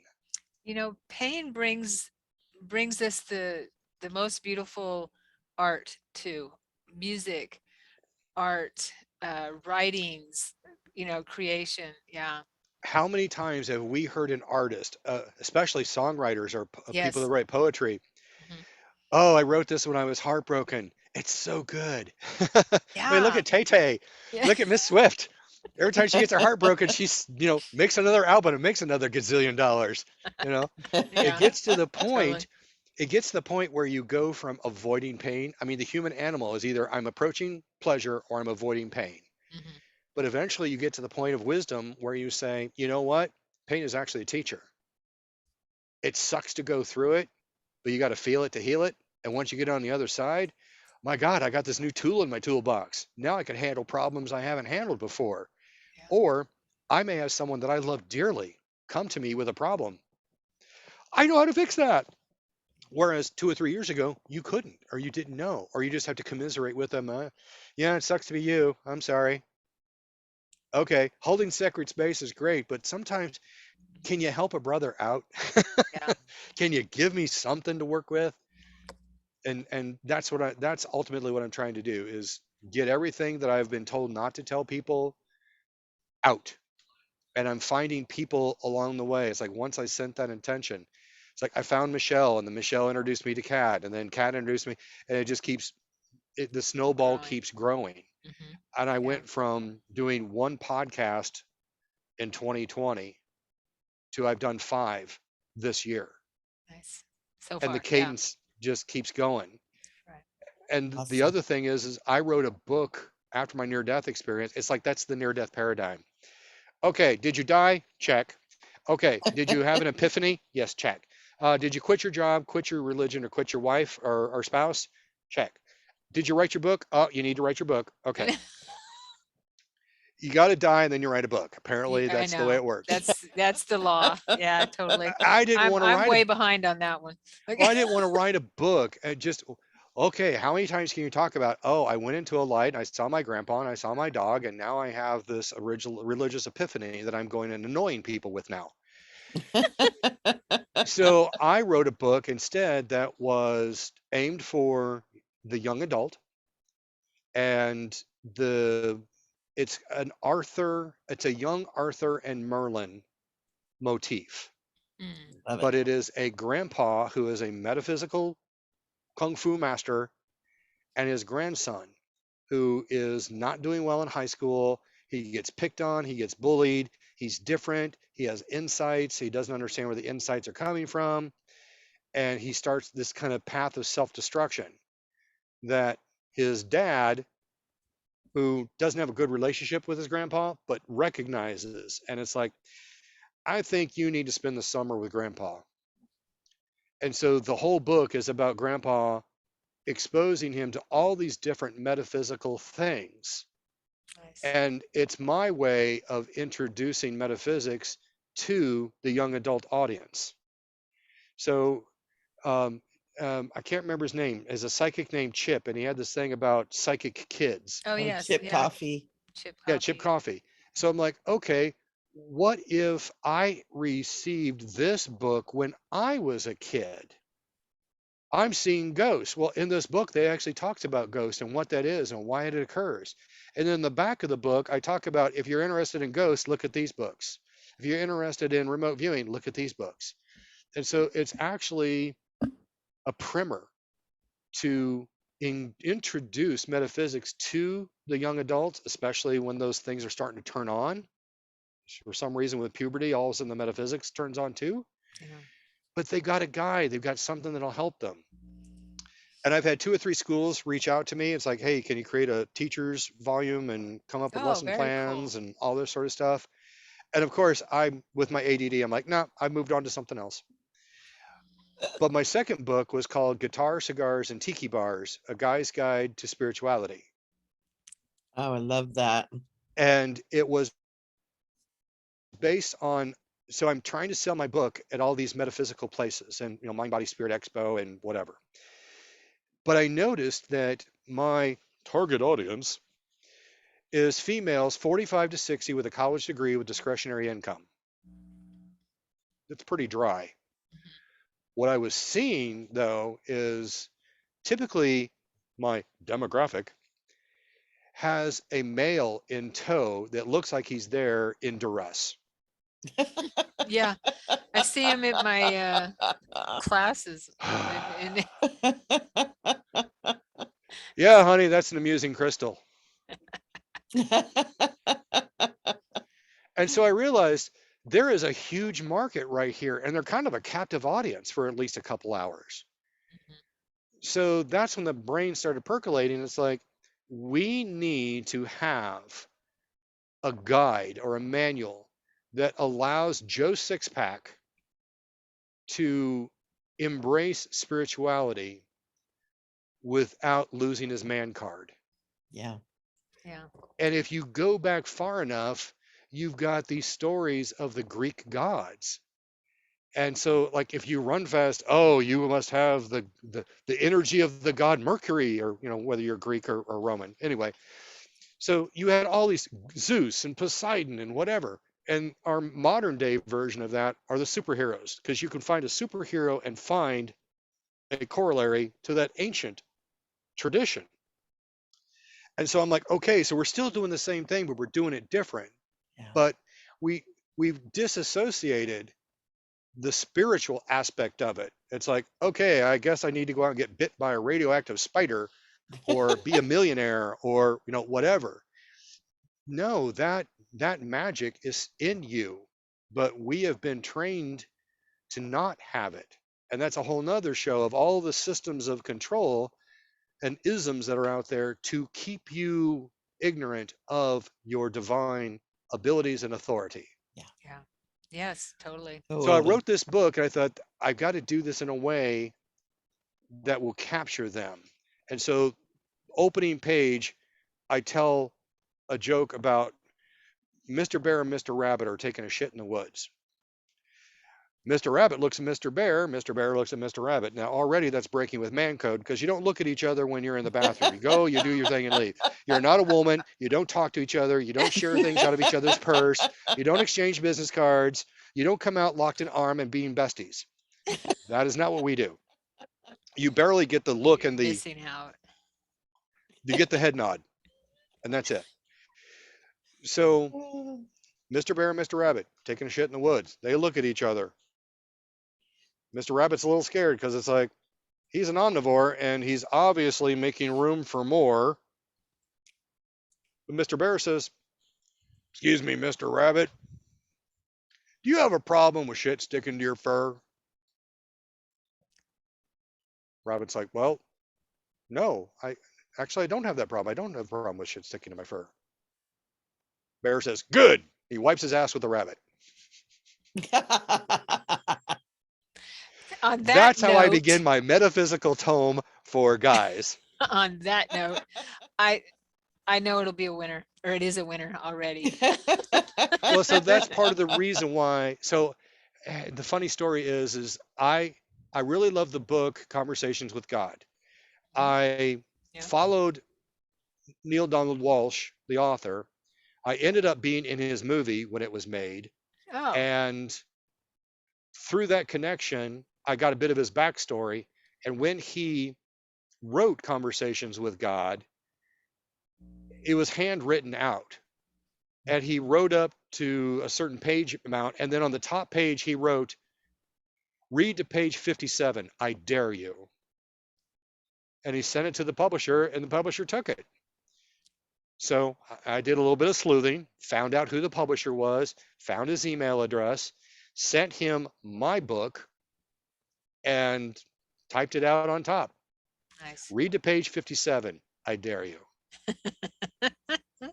Less than 12 hours later, he emails me from London at 4 o'clock in the morning, his time, from his wife's iPad. This is fantastic. Send me the rest. Wow.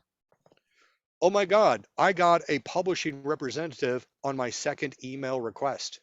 Wow. That's That unheard does of. not happen. Yeah. But then it came back, well, see that the publishing has changed because of social media. They want you to already have your following. Yeah. And so the agent that I have now, who's with the same group, she said, look, I've done TED Talks and I've done my books publishing, and the way it all works is you need to get your following. So as soon as you get 8 to 10,000 followers, then I can move you into the TED Talk level. Then I can move you into the book, parade and do those things. And my immediate response was, I'm not Jesus Christ. I'm not looking for followers. I just got a Yeah. cool story I just want to share with people. Right. So over time, I went through the imposter syndrome. Who am I to be an authority on this?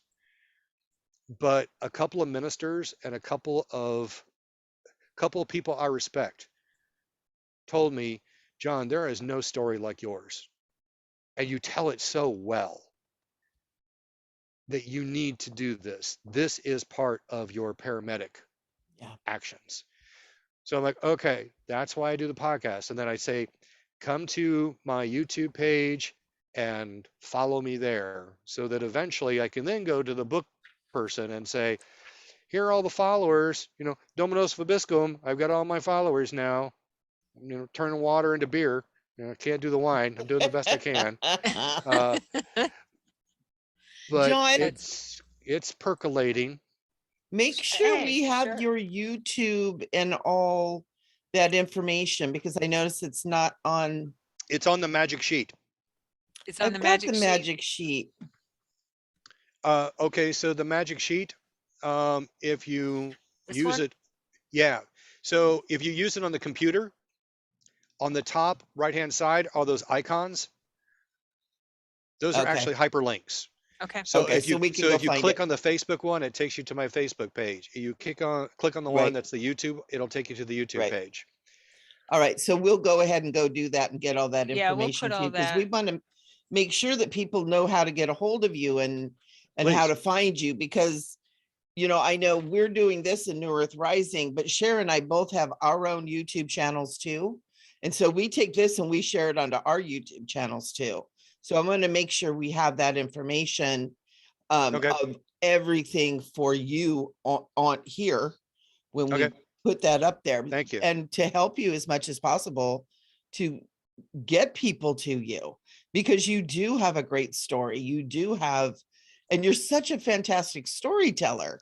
Thank you. And what is so cool? I love listening to you. And I know I started drawing because I was just like feeling this energy moving through. And it was like, I got to do something with this, because I don't want to interrupt you. Because the other part of me is like, oh, but wait, but I'm like, I thought you were making a be. grocery list. God, That's this what guy I just know. drones on and on. No, I'm the interrupter. Okay. I'm making a Oh, wow. mermaid. Oh, cool. Oh, she had boobies too. Yeah, I saw that. Yeah. YouTube. But yeah, we want to make sure that you get that information on there as much as possible. Thank you. Because that's very why much. we do our thing, is to support people like you too. So I appreciate that. We're here to support each other, definitely. mhm. And that's what it's all about. Yeah. So These we're are gonna- hard times. These are hard times. And unfortunately, like I said, the human animal learns best when it's in pain. Yeah. Well, And so I've got a couple of notebooks. So I started in high school. When I'd hear an interesting quote, I'd write it down. And oh, that's cool. one of my quotes somewhere in one of my notebooks is allegedly from Winston Churchill. Americans always do the right thing after they've explored all other options. Yeah. It's kind of what I feel like I'm doing here. Right. I'm exploring right. all the options, and eventually something will catch, something will tick. I will say something somewhere. I made a comment oh God, I said this in a business meeting.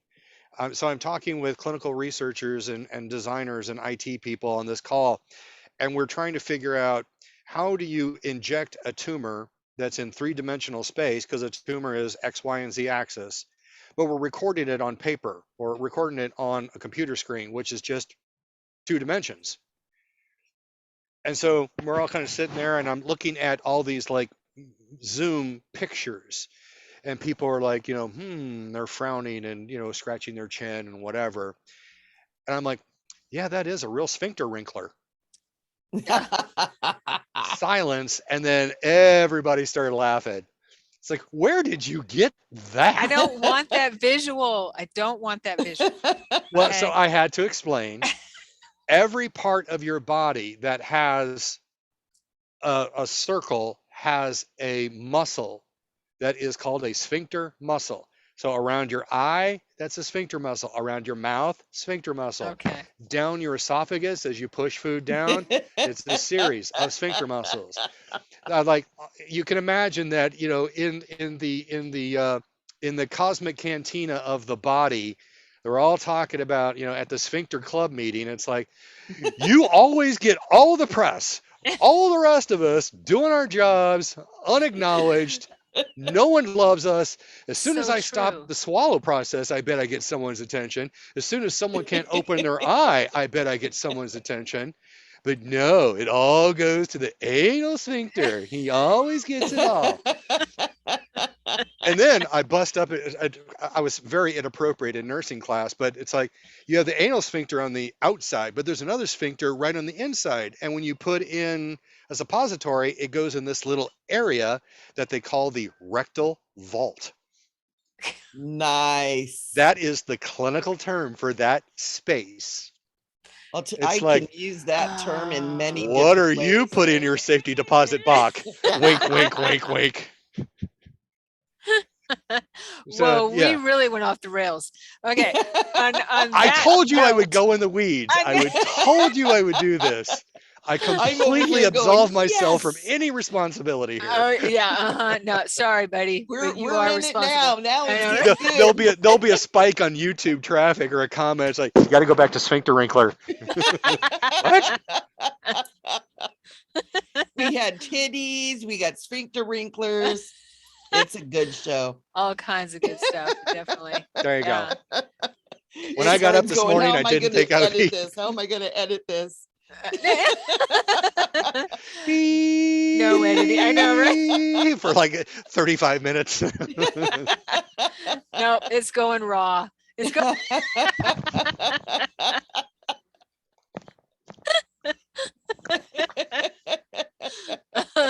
You are a crack up, John. Okay, let's close on that.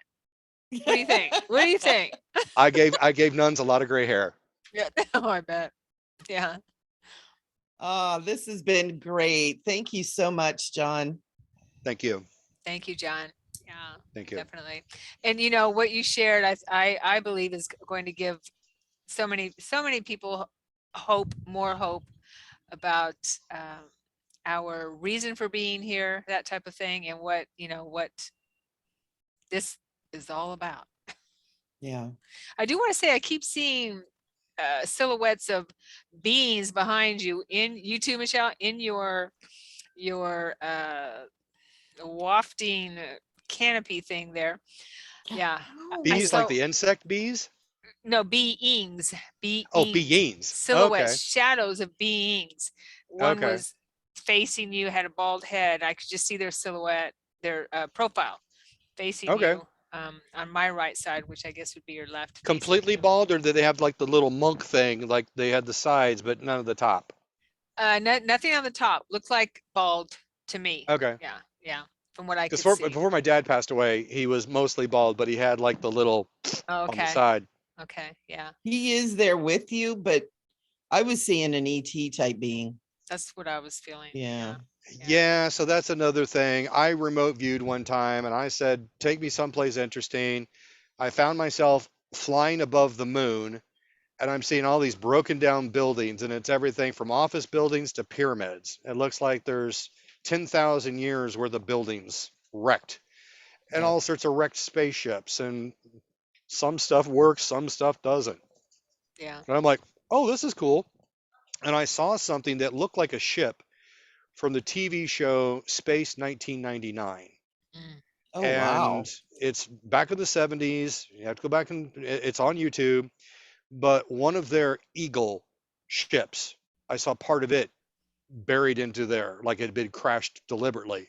Oh, Wow. wow. I'm like, where did that come from? Oh, And yeah. instead, I'm in, psychic space. They're like, oh, we'll show you. And now I'm inside the moon. And there's this huge hangar, and there's like hundreds of ships from different places and different people and different sizes. There may have been an 8-foot pilot, and another one had a 4-foot pilot, and they were sized appropriately. And all of them it was like Country Bob's used car and spaceship lot. None of them were clean. None of them were perfect condition. They were all just beat the hell up hoopties. Wow. But they're UFOs. Yeah. And so I bebopped around there, and then all of a sudden, oh God, I ran into the mechanics who were up there. Well, That's we'll, crazy. we'll gotta do that talk in another more show. about that. Yeah, we got to talk more about that in another show because I want to hear about all that. And I think it may be also your shadow that we're getting. But Michelle, you were getting the same thing I was getting, that they were using all the shadows to show themselves. Yeah, which Man, is now really now I've cool. got to go back and look and see what pops in. Yeah. Yeah. I also Yeah, got 'cause like there's there's a mantid on Yeah, your I left. You was see just it? gonna say There's that. a mantid. Yeah. Yep. Really? Yeah. Because I've got a cold. Is it over here? Yes. Yep. Because I've got a cold chill on this side. Mhm. Yep. Okay, It's him. Yeah. Big face.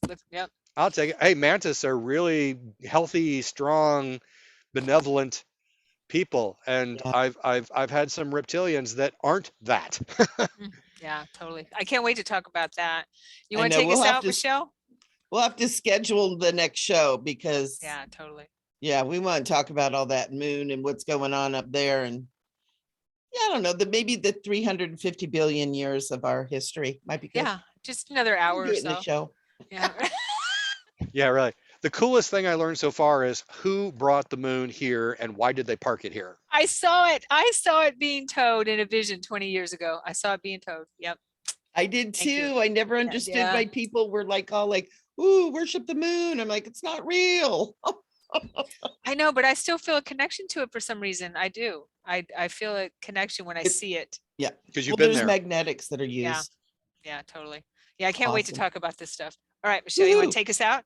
John, thank you so much. This is an honor. I just enjoy you. You're my favorite bard. And so I just think Thank that's so you. fun. Thank and you. Sharon, my shenanigator buddy. And we want to thank all of you for watching. New Earth Rising at this point in time is new. And it is our goal to bring you some of the most interesting, fun, offbeat, crazy stuff that's still in keeping with, the rules. But we're so grateful for you guys to be here. We're so grateful for all of the fun that we can have together. Keep coming back. Make sure you subscribe, ring the bell down there. Make sure you get notified when we're on. And we love you. So we'll see you next time. We're here every week. I know this time we're not doing live, but it'll be up there right away because Sharon is awesome. And No pressure. No we'll pressure. see you yeah. guys soon. Lots of love. And John, we'll be dragging you back in. Thank you. Bye, everyone. Thank you. Bye-bye, Mwah. everybody. Bye-bye. Thank you, Mwah. John.